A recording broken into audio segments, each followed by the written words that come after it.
Welcome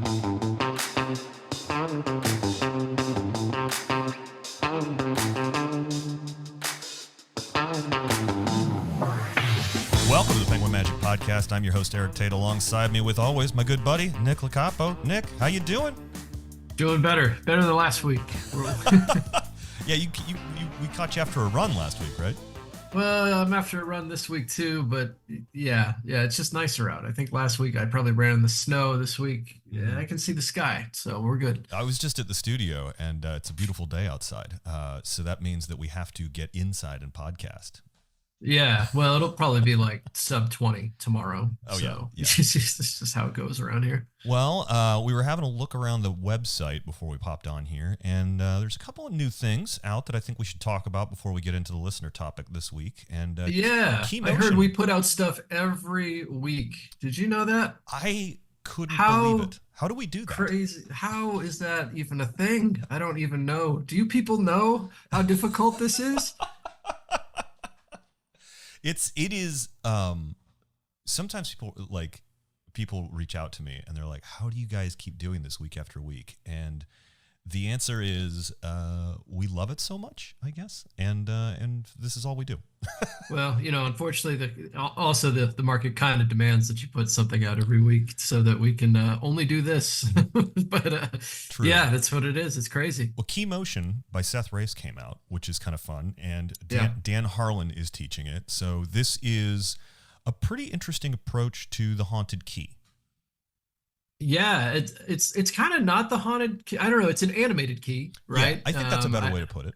Yeah, because the haunted key has got its own vibe, right? Where it spins over in your hand using one of those old skeleton keys. It's kind of a classic trick. Have you ever done that trick? Yeah, I remember back in the day there was a version of haunted key where you would do the haunted key and then you would like slide the teeth down to the other side. Yeah, there was that crazy one, right. Yeah, so I used to do that one at the magic shop I worked in years and years and years ago when I was working retail magic, and that was a lot of fun. But the actual like rolling over of the haunted key is every once in a while I find like an old skeleton key in somewhere, and I always just do it to make sure I still can, and it's pretty fun.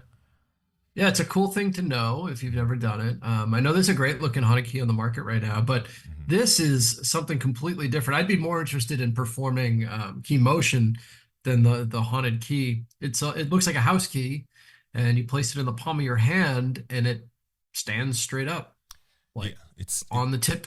Kind of a PK effect almost. Yeah. It's got vibes of the voodoo doll of the old voodoo doll thing.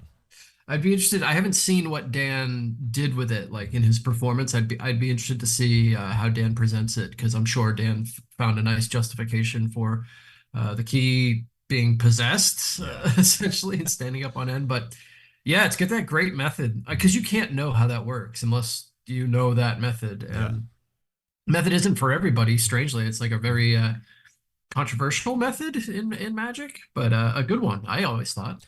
I kind of think so too. It definitely lives in that world of like, very, very clever method, but you got to be willing to commit to it. I think we can say, and it's without sort of giving away the game. Small commitment, right? Like, I mean, not for everybody, but I think you could, if you wanted to do this trick. Yeah, the buy-in is not much. Exactly. It's so hats off to Seth Race for putting that out. Yeah, it's a cool one. And then Dragon Scale is still going strong. I get a lot of messages about Dragon Scale. So I did an interview with Magic Orthodoxy that is up, where I basically show everything, and it was pretty cool to see the questions that Orthodoxy had, because he reviews a lot of Magic and he cares about that stuff. Well, it's still on, like the first version came out in November, December. Yeah. And now we've gotten in some like stable updates to the actual app.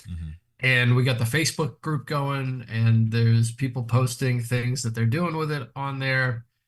And it's kind of taking shape. Some of the updates we've made to it over the last couple months are really interesting.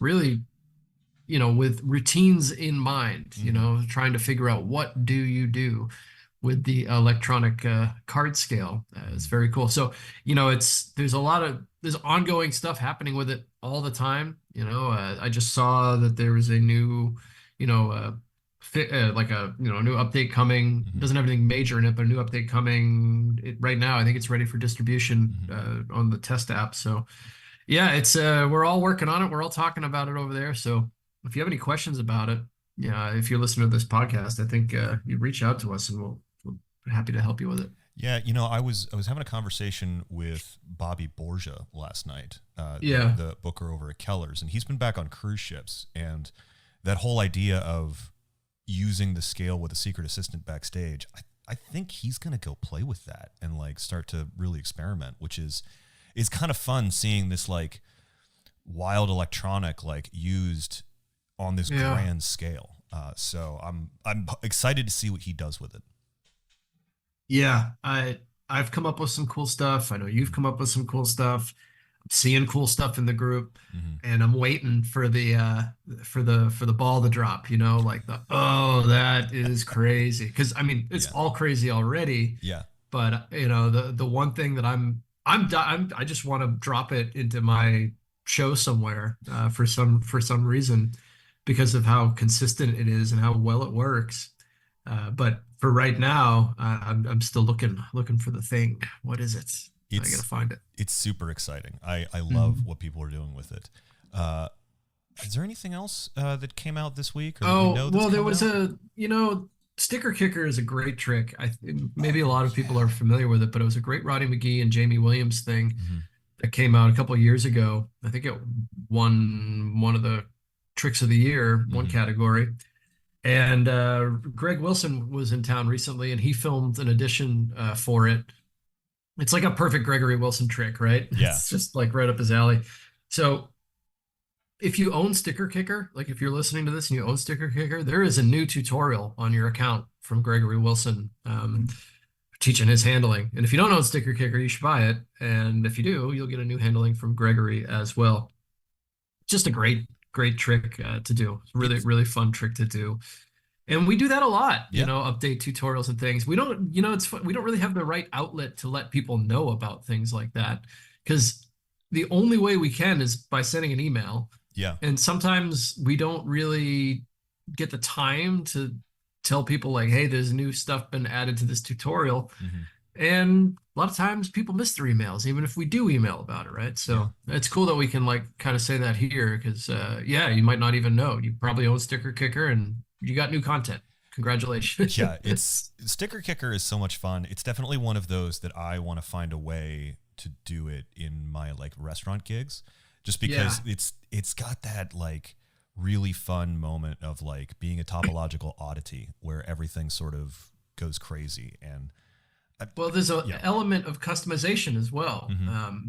where you can write something underneath the card. So like it really could be custom tailored to, Town Hall, the Yeah. restaurant that you're working on Hmm. the weekends there. So uh, yeah, that's another one where Hmm. like Gregory's handling is not too far off from Jamie's and Roddy's. Hmm. But when you watch it, you're just like, man, there's something, this is great. Yeah. And there's something here for me to add as well because of the extra layer of customization at the end where you can write on the blank card. So, We that's a killer trick, we and should it's in say stock. that Gregory Wilson's got a really fun presentation with it too, where he's like gambling with your stuff. So he's like taking your Yeah, items, and yeah. then you get the ability got to win it all back, which is just it's you got to watch the video. He takes he fleeces this guy for everything he owns. It's hilarious. I don't recommend doing that unless you're Gregory Wilson, but there is a fun, yeah, thing you can do yeah. there. That actually dovetails nicely with a listener question we got, which is someone wanted to know about the routines that we create, both for our own shows and for a lot of the products we work on. And I think it's kind of an interesting question because, so many magicians that I meet do work on their own routines, which are sometimes variations of existing published material, which is totally fine to perform. I mean, like, no one can dictate your relationship with magic. But I know one of the things that you and I do basically every day, it's our job, is taking in products and then transforming them into a routine that other people will want to do. And I was wondering how you started coming up with routines and where you go with it. Everything I do, every routine that I write for tricks for Penguin, I mean, man, maybe we should have some like test cases here or something that I could reference. But Yeah. everything I do is it starts from the idea that I have to teach it, Yeah. right? So, and when you start from that frame of mind, it changes a lot of the ways that you might approach a particular trick or routine.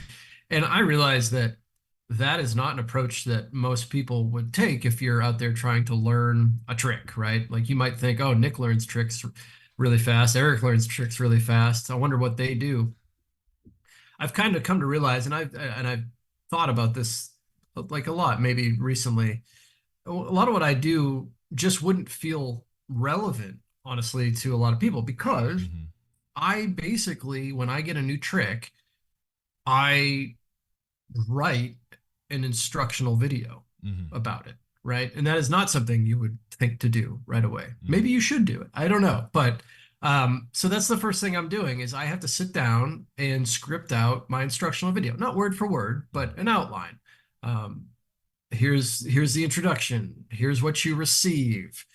Does there need to be a performance before I show you the props? Or do you need to know the secret before or after you see the props? Or can I sum up the secret in a few minutes? So like I'm thinking about these things that just have nothing to do with me even performing the trick, right? But Mm-hmm. this is all relevant. Um, and once I have that in there, it's this.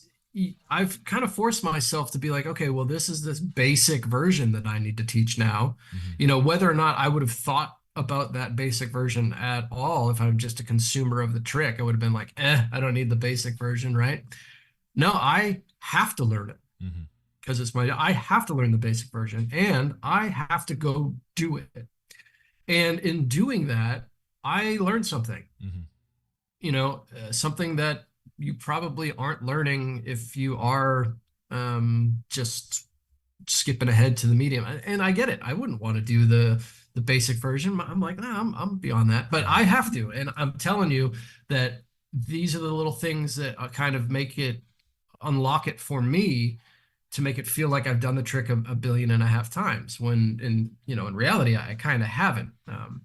That said, there's an element of experience as well. I have learned a ton of tricks Mm-hmm. and taught them. So it does begin to snowball a little bit. I think anybody that's kind of done like a 365-day magic challenge or something might be able to relate, when you learn a trick that you've kind of already learned a different version of in the Mm-hmm. past, it can be a little bit easier to routine for it. So that's kind of what ends up happening. Like once I realize what kind of trick I'm dealing with, I might be able to call from previous tricks. Mm-hmm.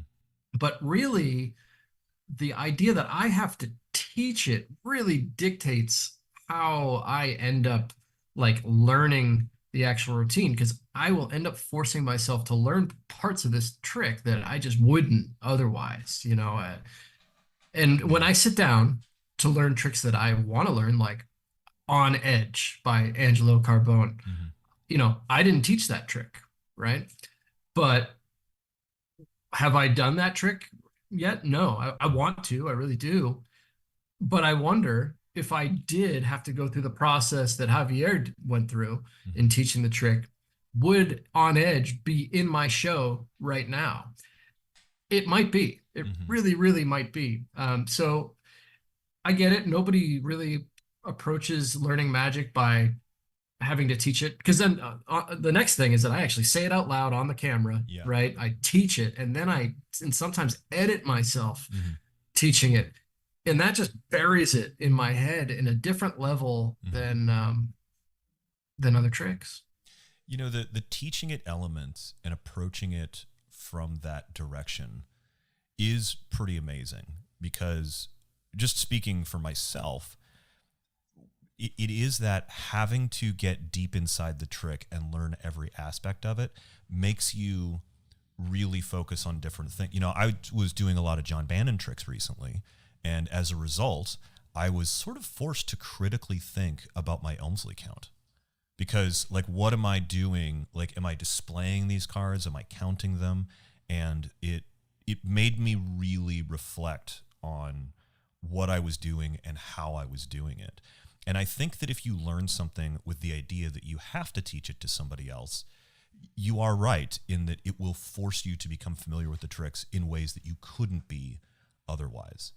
And as far as like the creation of the routine, trying to think, at least in the aspect of our job,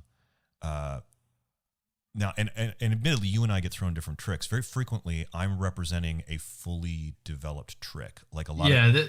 Let's go before we go further. I do have tricks in two different buckets here, right? Like there are tricks that exist, and the creator has performed it and thought it through, like any Bannon trick you got, or like or the Gordon Bean tricks that I did last year. Like Gordon knows every inch of that script and why those words are there. But then there's other tricks that are flat out ideas that sometimes we purchase. Sometimes they have routines with them, but they're not routines that are going to end up getting, you know, like great, highly reviewed and like, you know, something that when you buy it, you're like, wow, that's a great trick. I can do that trick. Like we need to fulfill that check mark there. So yeah, there really are two different types of tricks. Yeah, because, you know, Deface by Martin Braesas is a great example of one where I was basically handed a Ferrari that was already well tuned and I could just get in the seat and go. I mean, that thing that was well figured out, well scripted,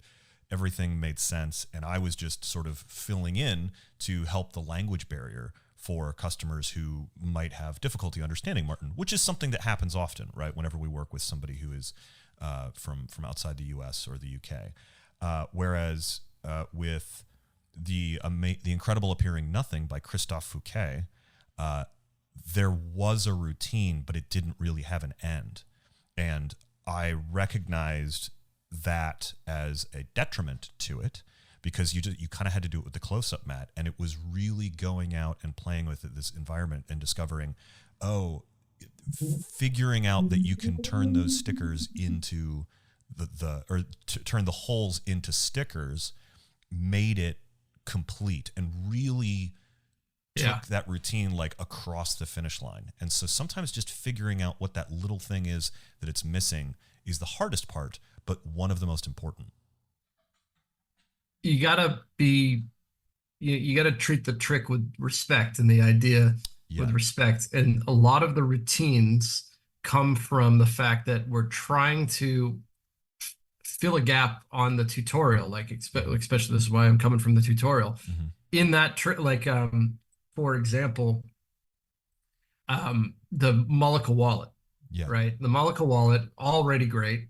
And when you start and you sit down and you start to think about, okay, what's supposed to be on this instructional video? Obviously like a card to wallet routine or whatever, but it's not even about that. And this relates to what you just said. It's like, no, I need to show a basic card to wallet routine. So easy, just direct.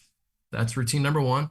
Okay, routine number two, maybe something that I like to do, or like maybe something without a signed card. Okay, that's good. And I have no routines written. These are just ideas, right? Because I'm trying to highlight each area of the wallet. Because the third one would be like, the Mullica wallet's got that extra pocket where you can show a card in it before the trick starts. Right?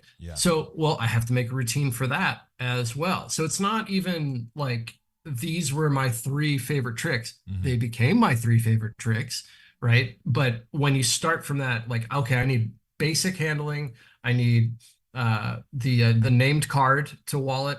And I also need a handling that shows the future card in the wallet, because that's the features of the wallet. That's what you bought. So you expect to see routines for those things in your wallet. And if you don't see those, you could be disappointed whether you knew it or not, you know?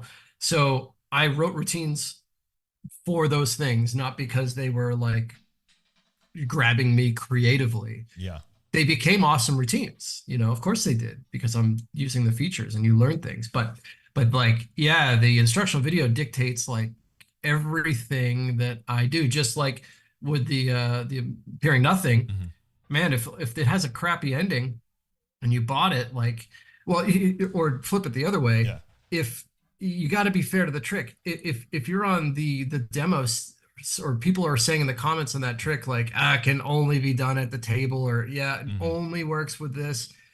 Well, that sucks because the trick is great, Yeah. right? Yeah. So sometimes you have to create that ending or whatever just to be able to cure that seemingly fault of the trick, right? But in doing so, you make something awesome. It's It's strange. it's not just about being respectful to the trick. It's also about being respectful to the creator. Because a lot of times when you're so for whatever reason, I happen to be teaching a lot of Nicholas Lawrence tricks these days, right? It's Yeah, just like I've that's had that phase. Yeah. yeah. So I'm going through my Nicholas Lawrence glow up phase, and Yeah. Nicholas is a great creator, but we just live in very different worlds, and trying to figure out like what is he has a very specific way of creating and a very specific way of approaching his magic, and trying to translate that into something that I can do, which is from a very different perspective, and still maintain his original vision, is incredibly important to when you're putting this stuff together. But let's shift over into our own stuff. So Okay. when you're putting together routines for your show, where do you? I mean, I know we talked about shows last week, but also we never really like got into the routining of it. Yeah, Like I'm that's a not little like, more. It's a little more nuanced. You know what I mean? yeah, yeah, this is something I've thought about lately because Hmm. I'm almost in this camp now where like, do I try to start teaching my own show to myself? Yeah. What secrets get unlocked when I do that? Because I don't actually do this method for my own stuff. Hmm. Maybe I need to, but I have never considered myself to be like a creator of magic. Yeah. I've always loved to start with tricks that I know are already good. Hmm. There's nothing right or wrong. I know that some people will start with a completely wild and original idea. I would rather start from a point where I know people that I respect have already gotten that trick to a great spot and then can continue from there. Yeah. And just for example, like the Bill and Lemon, Hmm. I first learned from Doc Eason Yeah. was a killer. I mean, in my opinion, uh, it's just like a perfect trick. Hmm. There's not much I can't even conceive of changing anything about the thing from the script to the method and everything. And it was just in my show. And like, and you were around when I was talking about this all the time. I wanted to perform at the Magic Castle, Yeah. but I didn't want to do the Bill and Lemon because it wasn't really my routine. And Yeah. had I created routines up to that point, like sure, nothing that I'm like, yeah, that's a home run of mine. But under this kind of framework of I can't do this trick anymore. I Mm. can't. I could go do it at every venue here in Columbus. Nobody would care. But because I want to work the castle, I can't do that trick anymore. It's got to change. Hmm. And full well knowing when I change it, it's going to be worse than the Bill Lemon, and maybe never even better than it, Yeah. right? Because it just can't be that. So long story short, we worked on the my bill and card routine Oh, yeah. that it's crazy. So now whenever I float a card in my show, Hmm. and that card goes away, and then I borrow a bill and the bill floats. Hmm. The bill gets signed, the bill disappears and ends up back inside of the card that flew at the beginning of the show. Hmm. It's a whole thing. And it took me, when did we talk about that at Old North Arcade? Like Oh, probably like 2019, 18. yeah. I mean, it may even have been before that because I think it actually started kind of in the middle of the pandemic Well, it had to have been, I did, because it was shortly after Farrell came to lecture. yeah, somewhere, I want to say it was probably 19 or Yeah. whatever. But it's taken me 5 years to figure this thing out. Hmm. I'm not a creator of magic, right? I just because I had that thing like, no, this has to change. That was the only reason that I kept going with it, and I kept going with it, and I kept going with it. Now it's in a great spot. Yeah. But the same thing is true with anything else I do.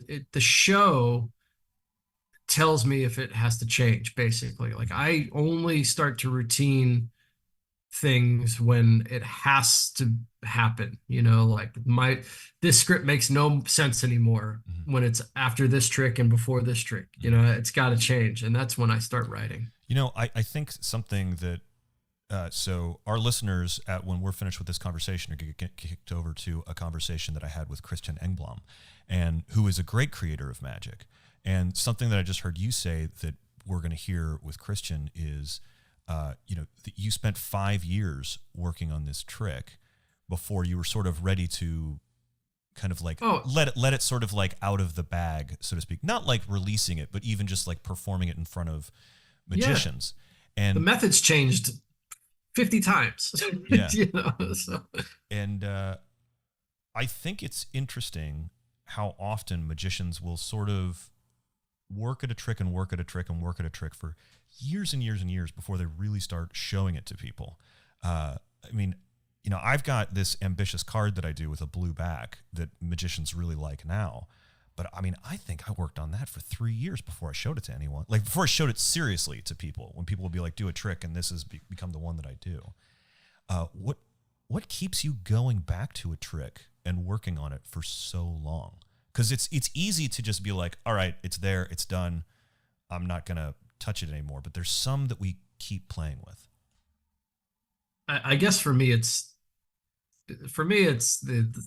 I don't have a whole lot of like signature original pieces. Mm-hmm. I know people know me for certain things, but this bill and card thing just be kind of came.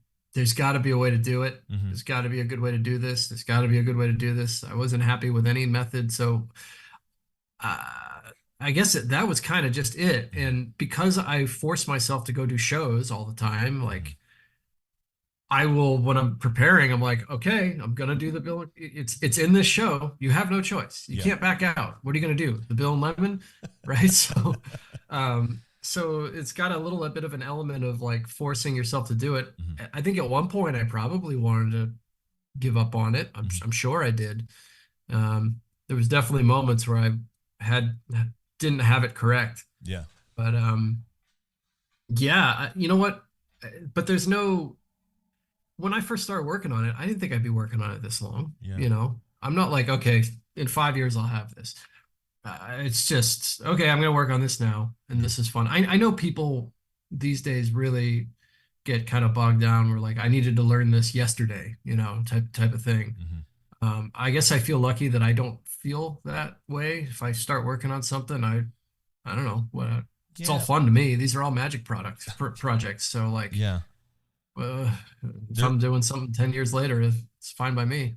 there is something different about having to learn a trick for work that you're going to teach versus working on an original piece for yourself that has like an open-ended timeline, right? I wonder if the sort of putting it in the show forces pressure on it, forces you to work on it the same way that like a release date deadline forces you to work on some product. And I wonder if a little bit it's that like we kind of need that pressure Yeah, to you do. cause like weird things to happen in your brain for those like moments of those flashes of genius and brilliance to come through that you can grab. No, you're right.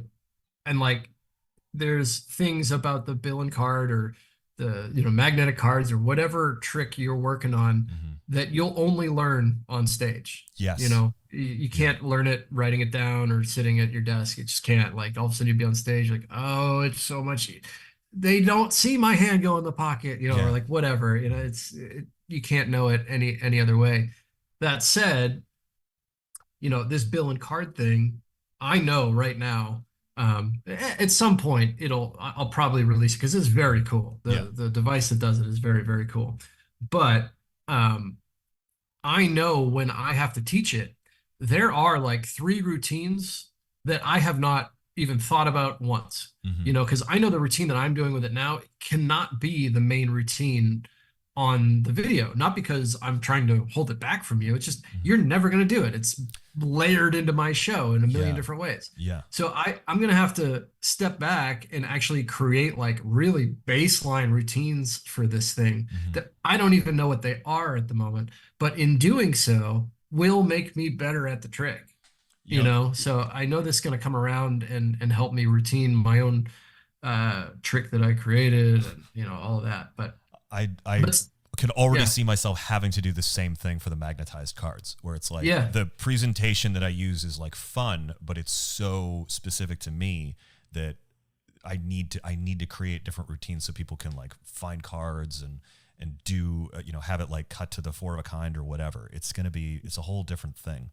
yeah. And Our friend Chris Hanwell can come up with 50 ideas in like one afternoon, right? yes, Wild stuff that I with methods, right? My brain does not do that. yeah, People ask me about Nemesis all the time, hmm and Nemesis literally came from I am writing a book on the Svengali deck, right? And I'm trying to fill the book with routines and plots that I know work with the ideas that I'm presenting. hmm Nemesis happened to be one of those ideas. It just made more sense to actually change the deck a little bit hmm and release it as a full product. I did not come up with like lightning strike yeah, Nemesis as a trick. It was I'm working on this project. Okay, all right. How do I teach like a do as I do plot with this? Huh. hmm Okay, and then it's just there all of a sudden. It wasn't it's a creative process, but it's hmm it's more pressure based, I guess. it's just so funny how pressure really knocks things loose in ways that you would never ever think. I mean, like, you know, how long did I sit with the FISM routine until it was like 3 months to go and we completely rechoreographed everything? The invisible cards at the end was your idea, maybe 6 weeks before the competition, and it was Yeah. it was getting it was getting it closer and realizing that we have to that it's go time. That just I don't know makes Yeah. the brain chemistry different. I had always, when I got in and I started performing, I realized very quickly that I always wanted to have a performance date on the calendar at all hmm times. hmm If you don't have a show date on the calendar for whatever, open mic, literally Yeah. anything, doesn't matter. You never have that axe hanging over your head, you know, which keeps me going because I won't work on my show if I don't have a date on the calendar. I'll Yeah. think about it all the damn time, but I Yeah. won't actually axe to grind. I get a show, at the end of next week, hmm and it's like this week I'm like, okay, what do I have to order to make sure that I have everything to work on the show next week? hmm So it's just I'm always living under that. And by the way, do I have one? Okay, yeah, I do have one of those. I thought about that for a second. I've been doing Henry Harris's Cuban bottle, and it Oh yeah. is, oh man, is that a cool trick? And I Oh. just wanted to make sure I had an actual Cuban bottle. Yeah, that is a great trick. I'm Yeah. gonna be in Nashville in a couple weeks, and I'm just like, God, is there anything else I need to design and create for that show before I like go out and do it? And Yeah, and you want to like bring stuff that you maybe goes in the show, or like, yeah. what can I bring? I Mhm. always overpack. Do you overpack? Like I Oh just bring yeah. extra shit all the time. It's Yeah. like, I why mean, did I bring all this? there was the last time I was in Nashville, I was like, I was bound and determined to get Nicholas Lawrence's vanishing card into the show, and I did for like 4 shows, but I couldn't work it so that it worked. But it was like, but I did it on stage in front of people, and You know, I'm you know always, another. Oh yeah, same thing. I'm yeah, I'm putting myself in your shoes yeah, in Nashville. I had just gotten iThump, hmm which is a great app that you can download. It's not a Penguin thing, but um, and I've been doing an iThump routine in my show forever at this point. hmm And like, if you saw it, you'd be like, "Wow, I cannot believe he's getting all of that out of iThump." But literally, all I'm doing is I forced myself to use every feature. You know, that's it. Now yeah, it's more refined than that now, but when I started in Nashville in that condo there, where I'm yeah, like, should I try this thing tomorrow? I think it would work. I just literally did it, just did no real God, I should go back and look at the script. It's probably terrible, but it doesn't matter because like yeah. I can't have it where it is today without the terrible script of the first time I did it. We're sitting here talking about this right now, and I have a thermal printer that I've been screwing around with, but I haven't gotten to do anything with it. Now, I do have a plan to duplicate the receipts at Town Hall, and then I want to figure out how to use it so I can like print the receipt off and then pass it to the server for the table, and then have her bring it in the bill, and then notice that the bill is incorrect because it's matching, like, because it doesn't ring up their stuff. It rung up the 4 cards that they printed or that they picked. Something like that, yeah. But yeah. I think now I need to force myself to go, all right, how do I insert the printer into the show in Nashville next week so that I'm forced to use it? And we'll see what sort of, diamonds come out of that pressure. I did that. I did in Nashville. I did that. I did it's a great venue for it too. Yeah. And I couldn't quite unlock it, so I want to know what you end up doing with it. Hey, we'll figure it out. Well, Nick, thanks for talking to me about routining. I think it's time for me to kick it over to a conversation between myself and Christian Engblom.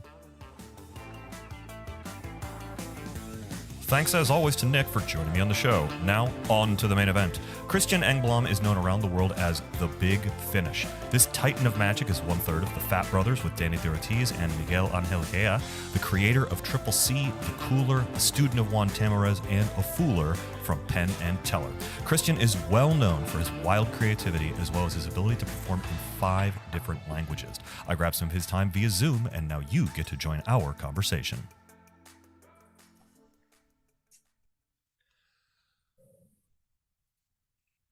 Christian Engblom, thanks so much for joining me here on the Penguin Magic Podcast. I can't believe that I haven't had you on yet, because I first met you when we taped Fool Us together, and you were just machine gunning magic at me, and then you went out and fooled the daylights out of those guys. It was a fun day, and it was great meeting you there, actually. We had an awesome time backstage. It would have been so boring sitting there for a few hours waiting on our turn if it weren't for us sitting there and talking magic. So thank you. Oh, it was my pleasure. And before we get into some of the other stuff, I just want to relate this story. My partner at the time had come with me, and she was in the audience. And I was the last person to film in our block, and they sort of, push you out the back door, and you got to walk around the casino. And I'm in a bar and I'm waiting for her, and she comes running up to me and she says, "You were wonderful, but oh my God, did you see Christian? His pockets disappeared." She was so tickled by your performance. It was just really great. Oh, I'm happy to hear it. Thank you. Good to know. It strokes my ego in a nice way. I've wanted to have you on because I keep hearing about you as 1/3 of the world famous Fat Brothers. Can you tell I'm more like half, because I'm bigger than the other 2 guys. Can you tell us what the Fat Brothers are? Can I what? Can you tell us what the Fat Brothers are? Sure. I mean, I met Miguel Angel Gea a long time ago, but there was a language barrier. We met at 4F. Factor's Finger Freaking Frolic. That's a tongue twister. And we always seemed to like each other. We did magic for each other, but we didn't really talk. So I knew him. And then I moved to Spain, south of Spain, for about 6 months. I asked Juan, because, he's Spanish, he knows. So I asked him, are there any magicians in the south of Spain that I should, or that I could session with, that are good, interesting, and dedicated? And he said, maybe a few. And he gave me this name and number of Danny De Ortiz. So we met. It's a funny story how we met, because he lived in a different city, and I lived in Fuengirola. He lived in Estepona, and there's about an hour, 15-minute drive difference. And he didn't speak a word of English. I didn't speak a word of Spanish. And somehow we were able to, on the phone, set up a meet on a specific day, specific time in Malaga train station. Wow. I have no idea how that worked out. All I know is he was there, as was I. And we had our first session in Malaga in a bar. What he showed me, he just blew me away. It was amazing. He is amazing, but at that time, nobody outside of Spain knew of Danny. they just didn't know. Mm-hmm. Now, Miguel Angel and Danny are very good friends and have been for a long time. So I started slowly learning Spanish because I wanted to communicate with Danny, and Danny started slowly learning English. So to this day, we have this thing where when we talk on the phone, mm-hmm. I speak in Spanish to him, mm-hmm. and he answers in English back to me. Oh, wow. So, and it's natural. We just do it.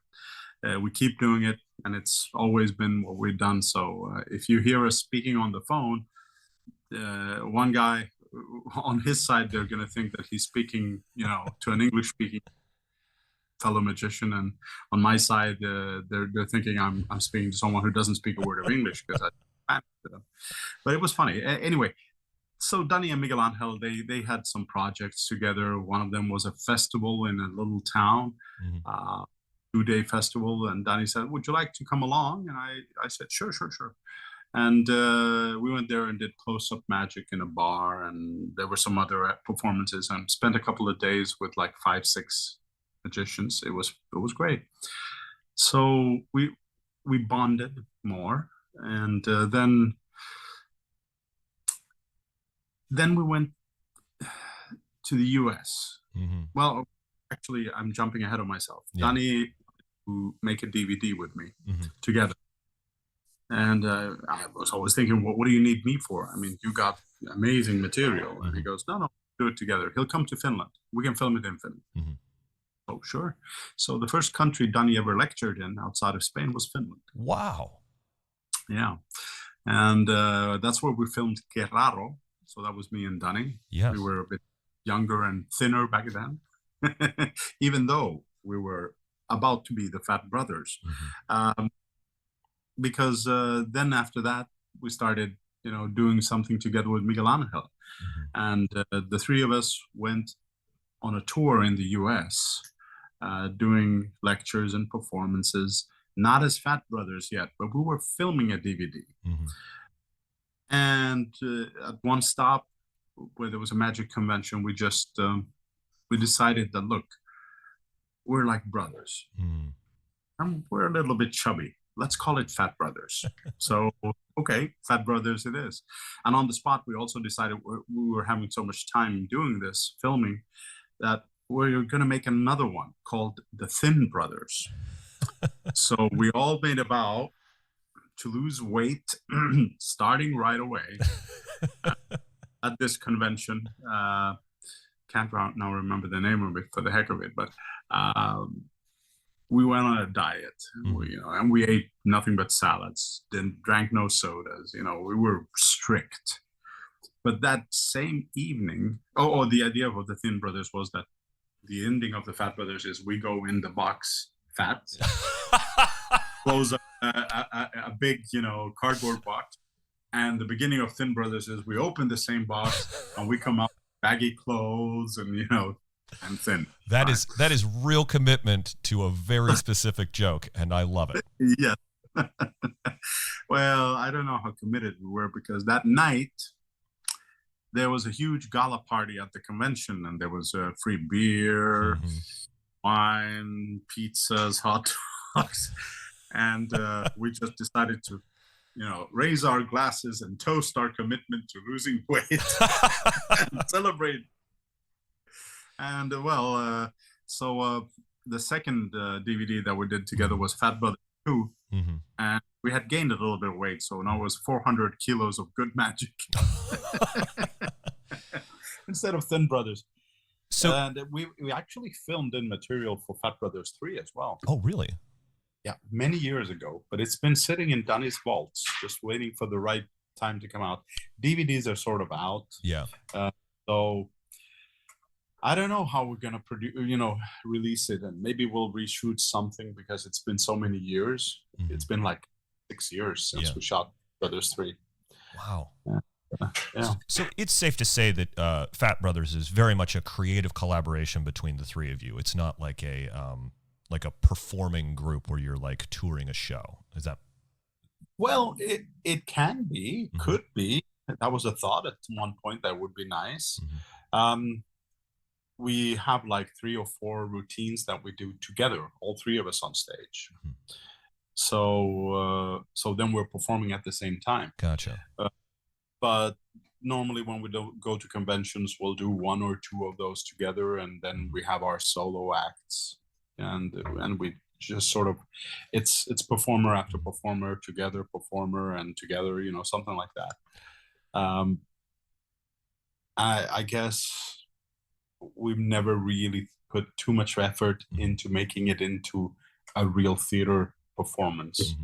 I think making it very strict into an act that follows the same exact procedure day in, day out, I don't think that's something that, for instance, Danny would like very much. He usually, when he puts up his performance notes, what to perform, he'll put 1 or 2 effects, and the rest will be improvisation, having fun, doing something crazy, So he doesn't know, and it seems to work for us. And I think we complement each other as performers when we perform together in the same show, because we are different in our performance styles, and we do different kind of magic, different tempo. So it has a nice arc, it's not monotonous. Yeah. But more important than that, I think it's the fact that we enjoy our each other's company. Yeah. We don't get together often enough. I'd love to hang out with the guys a lot more, but them living in Spain, me in Finland, Danny being probably the busiest magician, outside of the Vegas acts, I'm thinking he's working a lot. Yeah. So to find a suitable venue, it usually needs to be a magic convention that wants the 3 of us. Yeah. And so, well, if anyone's listening, let's make that happen. I want to shift to your material, though. You have such a delightfully creative approach to magic, and you are particularly well known for your card magic. And I'm wondering, how does your creative process start when you're putting a new piece together? That's an excellent question. Quite honestly, usually it begins with an idea, and I have a starting point and an ending point, and I'm trying to think of how do I get from here to there. Sometimes I can come up with it on my own. Other times I try to look for if there's anything else created by anyone else that I could apply to that. And often it'll also be someone who just gives me a comment, like Juan has given me several comments, like the last time I was in Fulham just this summer. Oh yeah. I did a Triumph pieces, and it's an excellent Triumph. I used to do a cheek-to-cheek version that fooled magicians. So, I was very happy with the handling. Yeah. I had gaffed the deck in a different way. It wasn't just all backs, half of them.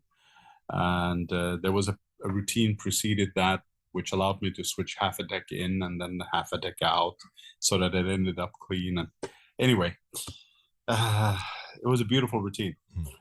I even lectured it at one point. But then after I showed it to Juan, he said, it's very good, but I would like you, and this was when I was living in Madrid in 2000, said, I'd like you to go back home and I'll call you next time. And I knew that would be maybe 2 or 3 days. And I'd want you to be able to do a cheek-to-cheek Triumph with a normal deck, even one you borrowed if need be. And that exactly the same, you spread, you close, you spread open again, and they've all turned face down except the chosen card or cards. And the deck should be able to be given, to be examined right away. And I go, okay, thanks a lot. I'm going to go home. I was joking. I'm going to go home.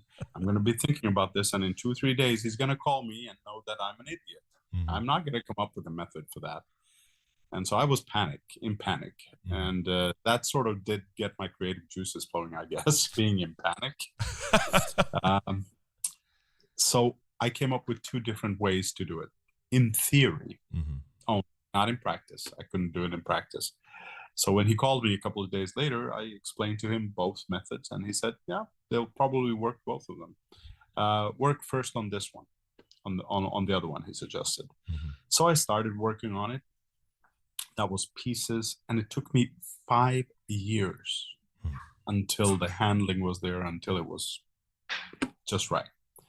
But yeah, it got to be right, in a good place. The other method is still not ready. Mm-hmm. I have a video clip, just doing the last bit where it's different. That one is different. I'm hoping I can get it ready at some point, to be able to perform it live, and then to be able to possibly, give it out to the magic community. Yeah. But the other version is not like cheek to cheek. The other version is very visual. Mm-hmm. I spread the cards, they're mixed face up, face down, and I just wave my hands on top of it, not even touching. Wow. And the cards all turn face down, and immediately everything is examinable. That sounds like witchcraft.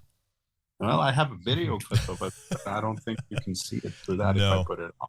No, maybe you'll have to send it to me privately, and then everyone listening will have to just sort of imagine and wonder. 5 years is a long commitment to one trick. Now, I imagine that you're not working every day on that, but how do you keep engaged in working on a trick for that length of time before you're willing to reveal it? I probably have OCD. Something like that, because 5 years to work on an effect. I mean, I don't do it day in and day out, like you said. Yeah. Like the other method that I'm still working on, and it's been 16 years. Yeah. And it's not ready. Mm-hmm. It comes into my mind every once in a while. I play around with it every once in a while. Mm-hmm. And then I put it aside again. Mm-hmm. And I'm beginning to understand what Juan said when he showed me a notebook once, where he said he had like a few hundred tricks of ideas that were 30 or 40 years old. Mm-hmm. So I guess I'm not the only one afflicted with that, but I have a difficult time starting something new, to create something new while something else is unfinished. It's nagging at me. Gotcha. So, but there is another routine that we're working on with Paul Wilson together. It's very fitting with Paul because it's like a 3-card Monte routine. Yep. Imagine right now it's at the stage of being, routining, to get the routining there. But imagine Skinner Monte, Michael Skinner's Monte. Yeah. But with cards that you can examine anytime you want. That's fantastic. That's a great idea. Yeah. That sounds like something you would work on with R. Paul Wilson, because you two are both so good at coming up with really interesting card gaffes that you just wouldn't expect. Yeah, Paul has come up with amazing things like fantasy and all sorts of things. I still carry fantasy in my wallet. It's a great trick. Yeah, it's amazing. You've mentioned Juan a couple of times. You studied with Juan Tamariz, if I'm not mistaken. Well, I've studied Juan's magic. I've studied his magic. I met Juan back in 1992 for the first time. And that's when he made an impression on me. Before then, I didn't really care for card magic too much. It was just a couple of, Oliver Troubled Water. No, sorry. Before I met Juan, there were like 2 routines, card routines in my professional repertoire. There was Paul Curry's Out of This World, the very basic version, and Red Hot Chicago Opener, or Red Hot Mama. Yeah. So these 2 routines I used to do. Before others, I thought card magic was a bit boring. But when I saw Juan perform, what he did was amazing. It was miracle after miracle after miracle, and he does nothing. He touches nothing. You do everything, and I fell in love with that style. So I actively looked for conventions where Juan would be, and I made an effort to travel to go there to see him perform and lecture. And this went on for a couple of years, and then in the end, I saw him at another convention in Sweden. I had just been to 4F, and there was a mutual friend of ours who suggested that I should come to El Escorial, the card magic that Juan hosts. And so I asked Juan, would it be possible? And he said, yeah, sure. And that's how I got invited to go to Escorial, or I invited myself. But since I've been welcome, and it's a brilliant thing. I mean, it's only card magic, but some of the best magicians, not just in cards, are there once per year for 3 days sessioning. Then we stay in Madrid for a few extra days and eat well, enjoy the company. Juan also, he likes to work from Cadiz, the south of Spain, from his summer villa. And he calls it the longest running magic convention in the world. He goes there in the beginning of the summer, and he stays until like mid-September. So it's like 3 months of nonstop magic for him. And he has people come over the entire summer, so there's barely a day free when nobody's there. So it's an experience. I cherish the memories from those, and look forward to next summer, just in case Juan is watching. It's interesting to me that prior to seeing Juan, that card magic didn't fascinate you, because I think in the world of at least marketed effects, you're very closely associated with card magic. And so having, the cooler and pieces and, Triple C, I mean, these are all like, very, very well-known products. And your at the table lecture is very, very cutting edge card magic. So it's fascinating to me that Juan would have had such an impact on you that you would have dove that deeply into card magic just by seeing a performance like that. Yeah, I mean, I fell in love with not just the Juan style of performing, but of card magic. He ignited the flame, and been burning since. Yes. Now, you're from Finland and you speak impeccable English, and I've seen you perform in English, but I have to imagine that you mostly perform in Finnish, in your native tongue, correct? That is correct. Yeah, mostly I do. I work mostly in Finland. I do travel abroad as well. So occasionally I get to work in Swedish, English, Spanish. I've been to France and performed, but my French is, shall we say, more amusing than effective. Well, I think where I'm headed with this is, when I see you perform in English, you're very charming and you're able to use idiom and metaphor and wordplay in ways that many English speakers don't. And you're doing this in a second language. What is it like for you? I mean, are you translating your Finnish show in real time, or are you writing separate pieces in English and Finnish and Spanish or Swedish? I mean, it's something that has always fascinated me, is bilingual performers who perform their act in multiple languages, but not just perform it, but perform it well and have a solid command of the other language that they're working in. Well, I mean, when I'm speaking to you now, I'm not thinking in Finnish or Swedish. It's I'm just blabbing what comes, comes from the mouth, or from my thoughts. It's flowing freely, so to speak.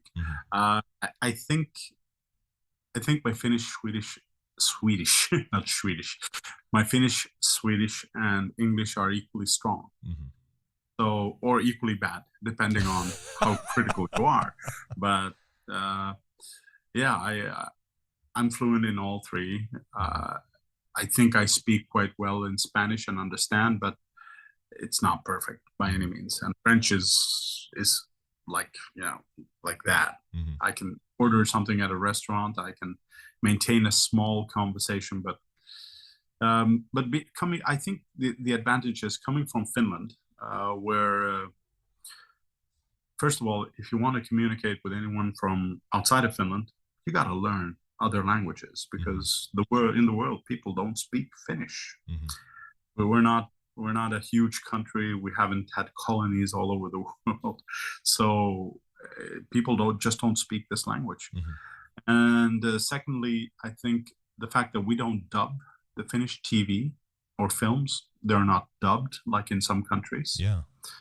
So we hear everything in the original language, which means that if you're a big film freak like I am, you watch films in English, in Swedish, in whatever, even in Japanese, even though I don't speak Japanese, but I prefer to listen to the actors themselves speak. And ever since a small child, I watched movies, Me, Tarzan, You, Jane, but in English.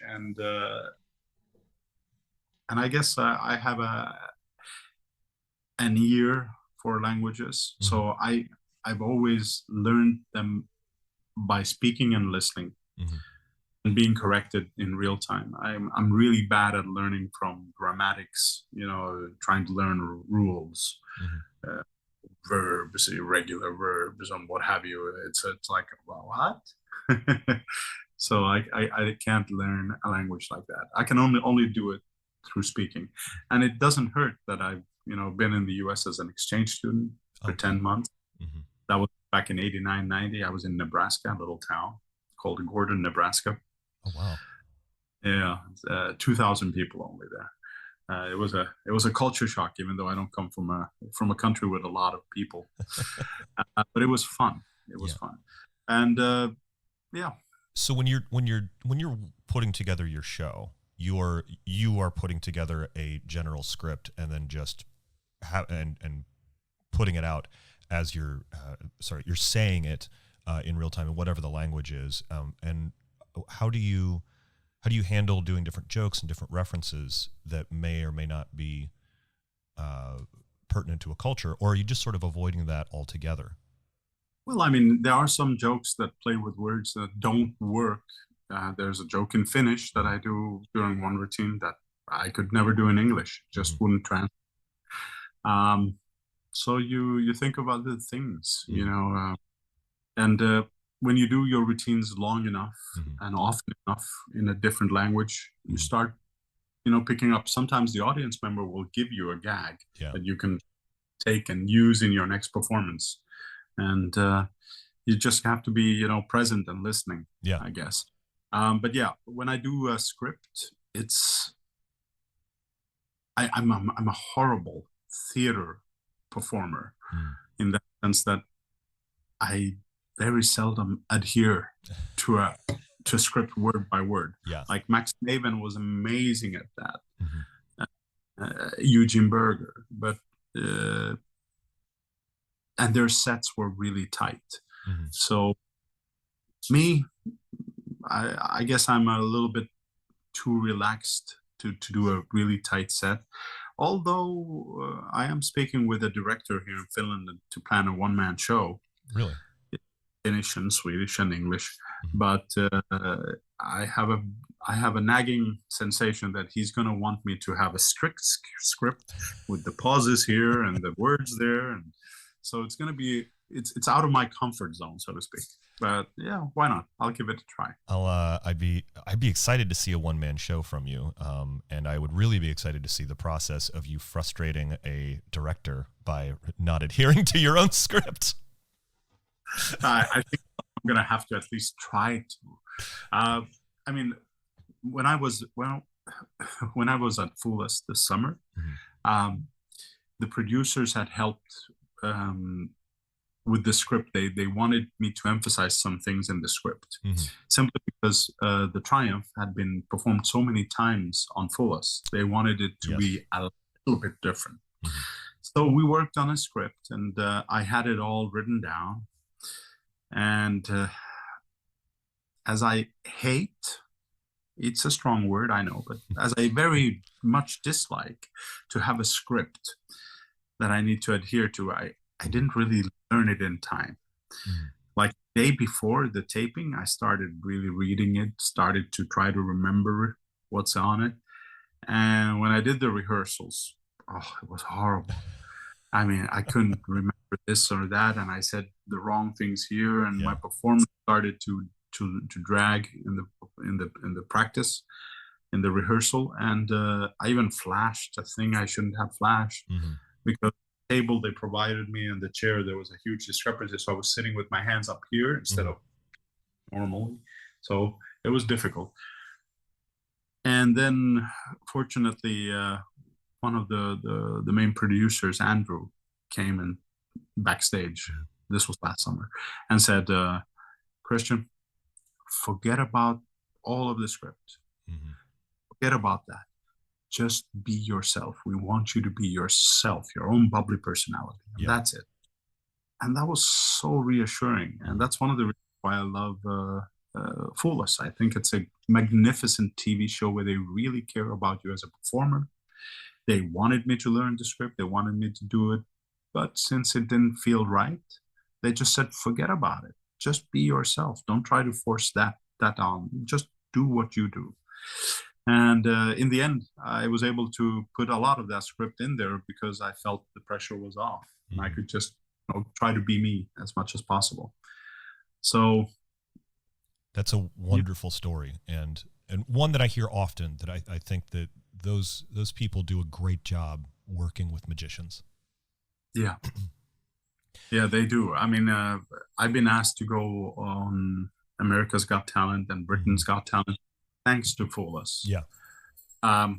However, having experienced Got Talent format once in Finland and once in Spain, I am convinced that it is the wrong format for me. Yeah. I just don't feel that they can provide me the right setting to do my kind of magic. So I've turned them down each time for that particular reason, no other.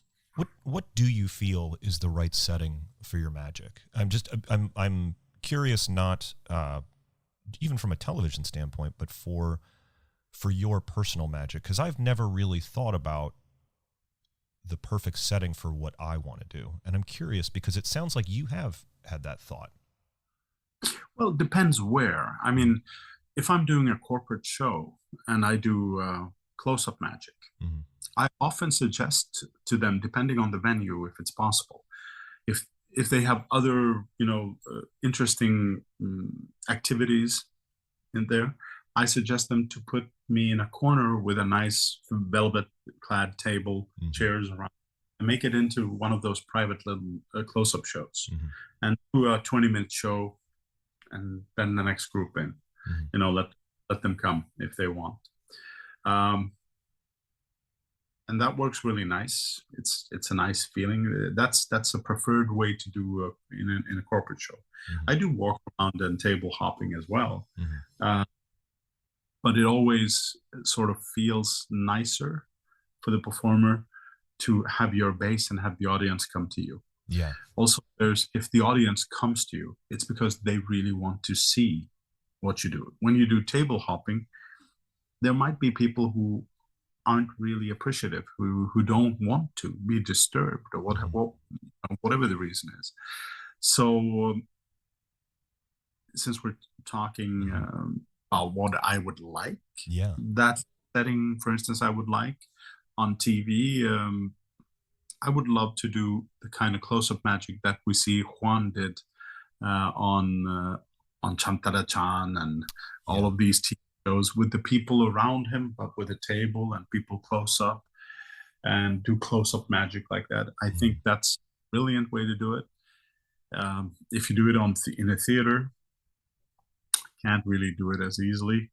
But Juan he once gave me a 2-hour lecture on how to set up the screen and the camera if you do close-up.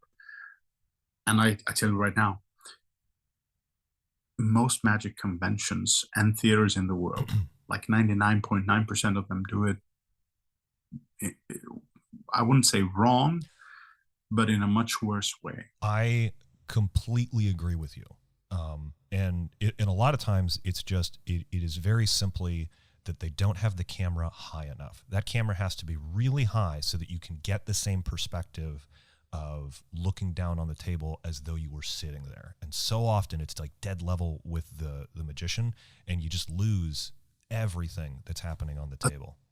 But Juan had like a lot. I'm trying to condense into a couple of minutes what he told me. Yeah. Starting with the screen. You shouldn't use a square screen, because what is a square screen? A square screen is a TV. Yeah. A spotlight is round. So if you use a round screen, then it already is not a television set. Yes. So you have that emotion. It can be something else. So I'm strict about that these days. When I perform, I always want to have that. If they don't have it, well, you can't do it. You can't help it. But Juan travels with his own. That's how dedicated he is. He doesn't care. He'll take his own, right? I've seen it. If I go to US, I'm not going to want to carry that stuff with me. But that's what he does. And he thinks that's much, stronger. Then there's more. The camera that he uses focuses only on the tabletop with the black close-up pad. And that round thing, the screen is set very close to him, behind him, but next to him, but very close. The reason being that people's eyes can just shift a little bit between the screen and him. And here's the thing, if he doesn't put the hands on the table, the screen remains black. If there's nothing on the table, it remains black and uninteresting. Yeah. So people watching him in the face. And when he does something with the hands, now all of a sudden they see the movement on the screen, so they look at the screen. But because their movement is so small, and when he removes the hands, they look back into his face, people don't even have the sensation that they've been watching a screen at any moment. They feel that it's a lot more intimate, even though it's for 1,000 people. And this is just the tip of the iceberg. Yeah. But these are the kind of thoughts that he had on the ideal setting of close-up magic in a theater. That makes me want to redesign what my show is, because I remember seeing Juan perform and seeing that round screen and being fascinated by it. But I have a green table. Now I kind of want to have a black table so that I can do something like that. I guess it can be green. I mean, as long as it's uninteresting, as long as people aren't looking at it when nothing is happening on top of it. Yeah, well, I guess that it also depends on what your backdrop is. Because because when I saw him, it was a black backdrop, and so a black table is just going to sort of melt away when his hands are not on there. So if you had a green table or a blue table, and you had a blue backdrop or whatever, or a green backdrop, then it's gonna fit. But it's a brilliant thought process, and the round screen is probably less jarring on the eye because it's not our eyes are drawn to corners and rectangles, and it's just so brilliant. I just thought it was cool looking at the time, but the thought that went into that is really fascinating. Oh yeah. So like I said, 2 hours, and I didn't fall asleep. Yeah. So it was a very interesting lecture. So So I mean, so this is one of the reasons why I think Juan is such a master that he is. I mean, why I adore him, not just as a person, but as a magician. I really feel that man is a genius, and you're comparable to Da Vinci or what have you. I mean, he could have been anything. He could have been a movie director, but he chose magic, and he has very deep thoughts about these. Yeah. I know R. Paul Wilson has been working on a documentary on Juan for a number of years now, and it's pretty close to being finished. And I'm very excited because I know that most magicians don't really understand the position that Juan occupies in Spain. And most people in Spain don't understand the position in Magic that Juan occupies. And it'll be really fascinating to have these two different groups realize that he is so revered in such different ways in different areas of the world. Yeah. Well, I have one more question, and then I'll let you go because I feel like I could talk to you all day. But you've mentioned a couple times now that Finland is not got many people, is fairly small. And I don't normally ask people on this how they got into Magic, but I have to imagine that the Finnish Magic publishing scene is pretty small as well. And so how did you get involved in Magic, and was it your propensity for languages that helped you to gather so much knowledge and skill relatively quickly? Well, yeah, it does help that you can read in other languages, but well, the first magic trick I ever learned, I was 3.5 years old. And I had already by then, I realized that magicians do impossible things, seen them in shows.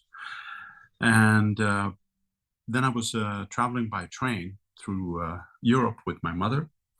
And somewhere in maybe Germany, some young student decided to show me a magic trick, 3.5 years. It was a trick with a box of matches where he opened the matchbox, with the European matches made of wood. Right? He opened the sleeve, removed it halfway so I could see the matches. He turned it upside down, removed the sleeve completely. And the matches that were inside the box, they didn't fall down. He shook the box, they didn't fall down. I could hear them rattling inside. And when he snapped his fingers, boom, they all fell down. And I could immediately examine everything. Wow. So I was like, wow. But I knew that this young kid is not a magician. I mean, I just saw something amazing, something impossible, but, he was a student. So as a young kid, I was curious. So I asked him how he did it, and he wouldn't tell me. His big mistake was doing this on a train where he or I, neither one of us were getting off that train for hours. And I can be persistent. So in the end, he folded and showed me how it worked. So that's how I learned. Oh, wow. And then when I came back home, of course, I had some magic boxes and what have you. And by the time I was 5, I auditioned to perform on TV, Finnish TV. Wow. With these magic box sets, doing a vase and rope and what have you. So I did an audition for the TV execs, and they thanked me very much and sent me away. I didn't hear back from them, so I guess they weren't too convinced from me. The 5-year-old, they figured, I guess I wasn't quite ready yet. But then they called and said they want to do an interview. They want me to do magic while I'm being interviewed for the radio. Oh. So I got to perform magic while being interviewed for the radio, but I wasn't ready for TV yet. And the interviewer was explaining what she's seeing and going, oh. So this was in the 70s, mid 70s. Wow. So anyway, yeah. I digress. I guess I was what are the sources that you're learning from and I think the reason I ask this question is that I get a lot of young people on Instagram reaching out to me and saying, hey, my English isn't great, where can I learn magic? And I don't know what to tell some of these young kids from parts of Europe or Asia or South America who are asking me for advice. And so I have to imagine that growing up in Finland in the 70s, there wasn't a ton of Finnish magic published. So what were the sources you were going to? The library. I mean, magic books. All public libraries carry a few magic books. And some of them are pretty good. Yeah. And that's essentially what happened to me. I got while I was in the US as a exchange student in 89, 17, turning 18. And I got my hands on a book that my mother came to visit. Her boyfriend brought it with him, a Swedish magic book. Åke Hallberg was the writer's name. And the magic tricks, they were great. There were card tricks, there were match tricks, there were all sorts of tricks. And I just I immersed myself in that. Yeah. And when I got back home to Finland, I just went to the library and started getting books. So for 2 years, I was doing nothing but learning from books in a library. Mm-hmm. And only then did I realize at the end of one of those books, there was an address and name of a Finnish magic dealer. Oh. And I realized, oh, Marco Purho. Mm-hmm. Oh, so he does magic. I wonder if he still, because the book was old, I wonder if he still does this. So I found him, called him and said, yeah, he's got a shop and we have a convention coming up. Would you like to come? So I got to meet magicians by doing that. Oh, wow. You know, and that's how it sort of started. And the rest is history. Well, the rest is learning, and I'm still learning. Yes. I mean, I love to. I mean, I buy new magic all the time. Yeah. Penguin. You know, I'm from wherever. Whenever I see something amazing, I'm going, oh, and I toy around with it. I don't use all of it, but everything that I get, every new bit of information, mm-hmm. is something that increases my knowledge in magic and that may someday aid and help in me finding a solution to an effect of my own. Yeah. That's why even if magicians buy effects that they don't use, I still think it's money quite well spent. It's an education you're getting.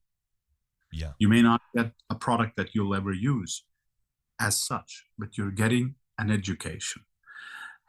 And that's something that is still difficult to find. I mean, to find the right stuff, what to get. And if something becomes a product, most likely it's going to have some good idea about it. Otherwise, it would seldom be produced as a product, or at least not sold readily all around the world in magic.